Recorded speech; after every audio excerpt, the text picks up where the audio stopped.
baru saja menghampiri sasana Kazan milik Kochevsky, yang menandakan ia telah menemukan petunjuk terkait keberadaan Frank dan Amy. Karena puasa identik dengan ngabuburit, nunggu sahur atau bahkan bingung harus ngapain setelah selesai sholat taraweh, tenang, kalian gak akan kesepian karena kali ini Mimin akan ngebahas tentang serial yang berjudul The Punisher. Kali ini kita akan ngebahas series yang nyeritain tentang seorang mantan marinir bernama Frank Castle yang sering menegakkan hukum dengan caranya sendiri. Bahkan dia selalu bisa memutuskan apakah orang tersebut bersalah atau tidak dengan tangannya sendiri. Nah, namun Frank Castle ini semata-mata ngelakuin ini semua sebab ia memiliki trauma dengan masa lalunya, di mana seluruh keluarganya dibunuh oleh seseorang yang misterius. Oleh sebab itu ia ingin ngebalas dendamnya menggunakan cara ia sendiri, tentunya dengan metode-metode mematikan untuk memerangi kejahatan. Oke, tanpa menunggu banyak lama, mari kita mulai intronya.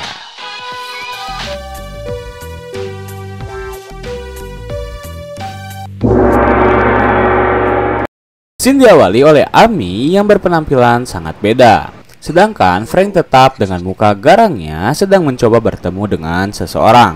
Tetapi saat Amy mengetuk pintunya dan orang tersebut membukakan sedikit dari pintu itu, orang tersebut langsung menutup kembali pintu miliknya ketika melihat wajah dari Frank yang ganas. Akhirnya Frank kembali mencoba mengetuk dan mengatakan jika Paman Teddy mengirim mereka ke sini.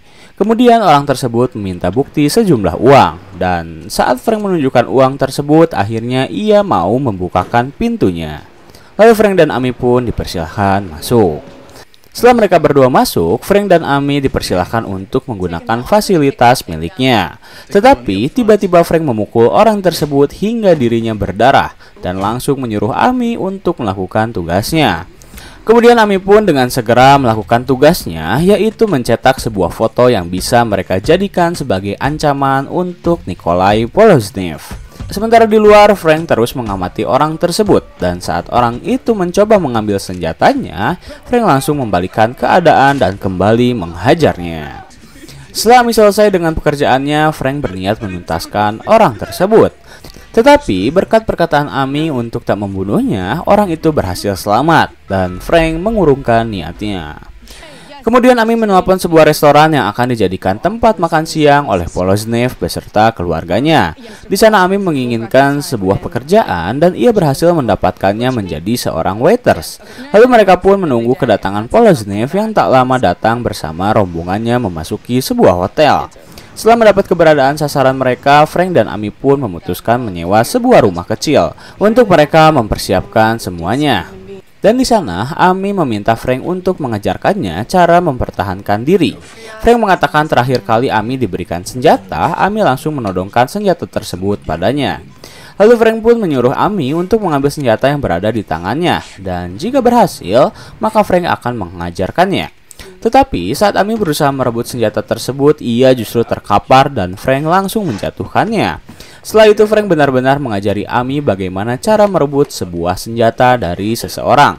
Beberapa percobaan Amy lakukan pada Frank, dan di luar dugaan Amy berhasil beradaptasi dengan cepat. Lalu Frank memberinya sebuah tip, yaitu jika Amy berhasil merampas senjata dari orang lain, ia ingin Amy menarik pelatuknya tanpa melihat siapa orang yang memegang senjata tersebut. Lalu Frank pun pergi.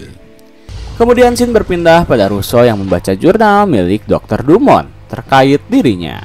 Setelah mendapat beberapa fakta, Russo langsung kembali mempersiapkan dirinya, dan pada malam hari ia mengenakan topeng miliknya yang kemudian langsung menemui Curtis. Ia menodongkan senjatanya pada Curtis yang sedang akan memasuki mobil miliknya. Lalu Russo mengatakan jika menurut pengacara dirinya, Russo menembak Curtis. Namun sayang, ia tak mengingat kejadian itu dan meminta Curtis untuk menjelaskannya. Tetapi Curtis hanya terdiam mendengar celotehan yang Russo keluarkan. Lalu Russo membuka topengnya dan bertanya, siapa yang telah melakukan semuanya? Ia ingin mengetahui bagaimana wajahnya bisa hancur. Akhirnya Curtis menjawab jika seandainya ia tahu siapa yang melakukannya, maka ia akan mengatakan hal tersebut pada Russo. Setelah mendapat jawaban, Russo pun kembali menutup topengnya dan tiba-tiba berlari pergi menjauhi Curtis. Lalu kemudian scene berpindah pada Amy yang telah berhasil menyamar sebagai waiters. Di di tempat di mana Poloznev mengadakan makan siang dengan keluarganya. Saat Ami membagikan menu makanan, ia memberikan menu khusus bagi Poloznev, yaitu ia menyelipkan sebuah foto yang menampilkan Poloznev sedang bersama gadisnya. Ami mengatakan jika Poloznev tertarik, maka ia tahu harus mencari di mana. Melihat hal itu, Poloznev pun dengan cepat menyuruh anak buahnya untuk mengejar keberadaan Ami, sedangkan Poloznev sendiri akan berusaha pergi dari tempat tersebut. Tetapi saat Poloznev memasuki mobil, tiba-tiba saja anak buahnya langsung dilumpuhkan oleh Frank. Sementara Ami terus berusaha mengecoh pergerakan anak buah Poloznev dengan berjalan sejauh mungkin. Setelah tiba di sebuah perempatan, Ami mengubah pakaiannya dengan berbaur bersama para mahasiswa di sana. Yang ternyata trik yang dilakukan Ami cukup ampuh karena ia berhasil mengecoh pergerakan anak buah Poloznev. Sementara Poloznev sendiri masih terheran ketika ia merasa jika ia bukan disupiri oleh anak buahnya. Dan ketika Poloznev membuka penutup antar dirinya dengan supir, ia justru menemukan wajah dari Frank yang tengah memegang senjata. Kemudian, scene terlebih dahulu berpindah pada Madani yang setelah memesan sebuah kopi kemudian pergi dari kafe tersebut. Tetapi dari belakang ia merasa ada seseorang yang mengikutinya, dan dugaan Madani benar karena di belakang telah ada Pilgrim yang mengikuti Madani. Ia pun langsung dengan sigap mengeluarkan senjatanya dan bertanya apa yang Pilgrim lakukan.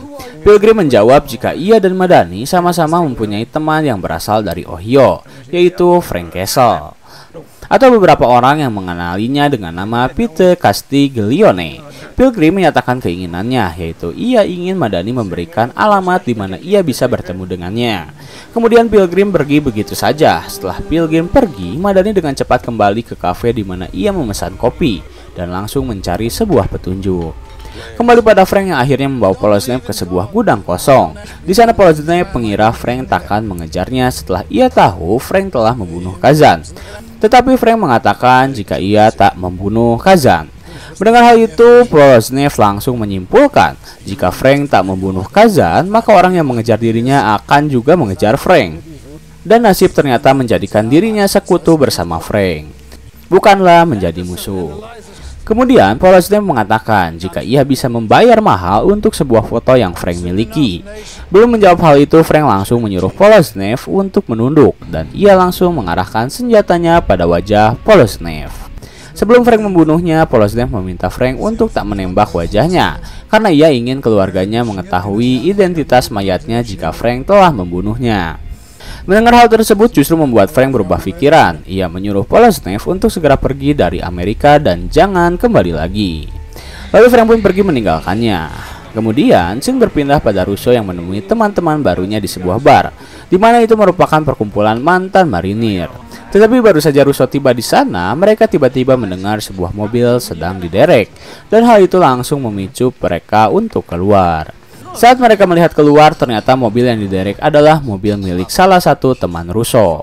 Temannya mengatakan jika mobil tersebut adalah tempat di mana ia bisa tinggal. Namun setelah diderek dan dibawa pergi, ia tak tahu harus bagaimana. Melihat temannya kesusahan, Russo pun langsung menginstruksikan teman-temannya untuk berpisah dan berusaha mencegah mobil derek tersebut. Setelah berhasil mencegahnya dengan cara menahan mobil itu, Russo dengan segera mengeluarkan sopir derek tersebut dan langsung menghajarnya. Beruntung, Russo berhasil ditahan oleh teman-temannya karena jika tidak, ia mungkin saja akan membunuh sopir tersebut setelah sopir itu mengejek wajah Russo. Kemudian Russo menyuruh Jimbo untuk mengambil kunci mobilnya dan mengambil kembali mobil tersebut. Setelah berhasil diselamatkan, Jimbo langsung mengantarkan teman-temannya pulang dan berterima kasih karena telah menyelamatkan dirinya. Sebelum Jimbo pergi, Russo memberi saran padanya untuk segera pergi keluar kota dan segera mengganti plat nomornya. Karena jika tidak, maka polisi akan segera mencari mobil miliknya. Jimbo pun berterima kasih atas saran yang Russo berikan. Lalu mereka pun pergi bersama-sama dan Jake mengapresiasi aksi mereka yang berhasil membantu Jimbo. Salah satu dari mereka mengatakan jika mereka sudah seharusnya merampok sebuah bank. Dan kabar baiknya, ia mengetahui bank mana yang harus mereka curi. Tetapi sayang seribu sayang, karena keesokan harinya Jimbo harus kembali mendapat kesialan karena mobil miliknya kembali diambil alih oleh seseorang. Ia menceritakan hal tersebut pada Curtis di mana kemarin malam mobilnya diderek oleh seseorang. Tetapi berkat salah satu teman Jack, ia berhasil mengambil kembali mobil tersebut. Namun mobil miliknya harus kembali diambil oleh seseorang ketika ia sedang tertidur untuk menghilangkan efek alkohol yang berada di tubuhnya. Akhirnya Curtis pun menyuruh Jimbo untuk tetap tenang sementara dirinya mencari tempat agar Jimbo bisa menginap.